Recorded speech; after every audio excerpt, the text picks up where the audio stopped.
வணக்கம். தினம் ஒரு திருக்குறள். நாம் அந்த தினம் ஒரு திருக்குறள் பகுதியில் இதுவரைக்கும் கடவுள் வாழ்த்து, வான் சிறப்பு, நீத்தார் பெருமை, அரண் வலியுறுத்தல், இல்லறவியல்ல இல்வாழ்க்கை, வாழ்க்கை துணை நலம், மக்கட்பேறு, அன்புடைமை, 9வது அதிகாரமாக இப்போது நம்ம விருந்தோம்பல் பார்க்க போகிறோம்.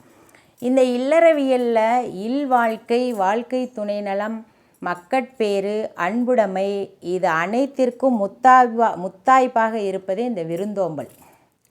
இந்த விருந்தோம்பல் நம்மளுடைய தமிழ் பண்பாட்டிலையும் கலாச்சாரத்திலையும் ஆதி காலத்திலிருந்தே நமக்கு இந்த உலக நாடுகளிலேயே உலகத்திலேயே நமக்கு பெருமை சேர்ப்பது நம்ம தமிழர்களின் விருந்தோம்பல் தான் இன்று வரை.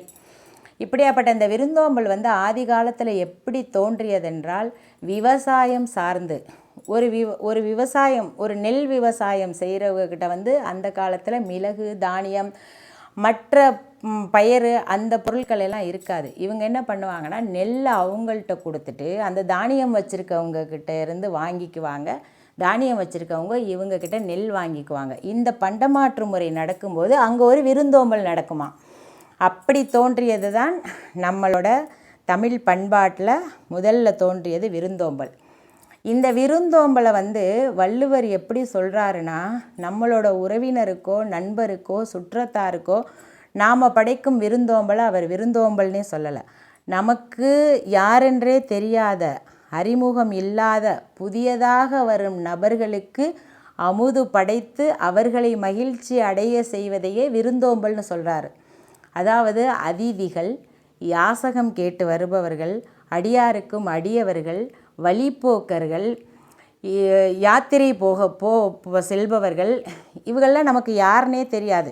அப்படியாப்பட்ட யாரென்றே நமக்கு தெரியாத, அறிமுகமில்லாத, புதியதாக வரும் ஒரு நபரை நம்ம இல்லத்திற்கு அழைத்து அவர்களுக்கு அறுசுவை உணவு படைத்து அவர்கள் மனம் மகிழ்ந்து அந்த உணவை அருந்துவது தான் விருந்தோம்பல் அப்படின்னு வள்ளுவர் சொல்கிறாரு. இப்படியாப்பட்ட இந்த விருந்தோம்பலில் 10 குறள் இருக்குது. இந்த விருந்தோம்பல் ஒரு அடியவருக்கு படைக்கும் அமுதானது வேள்விகள் செய்ததற்கு சமமாக, பல அடியவர்களுக்கு செய்கிறது பல ஹோமங்கள் யாகங்கள் செய்ததற்கு சமமாக. ஒரு விருந்தோம்பல் செய்தால் இன்னைக்கு எத்தனை வேள்விகள் செய்தாலும், வேள்வினா யாகம், ஹோமம், அந்த பல ஹோமங்கள் செய்ததற்கு சமமாக அவ்வளவு வலிமை வாய்ந்ததான் இந்த விருந்தோம்பல். அப்படியாப்பட்ட இந்த விருந்தோம்பல் 9வது அதிகாரத்தில் 10 குறள்கள் இருக்குது. நாம் தினம் ஒரு திருக்குறள் பகுதியில் ஒவ்வொரு குறளாக பார்ப்போம்.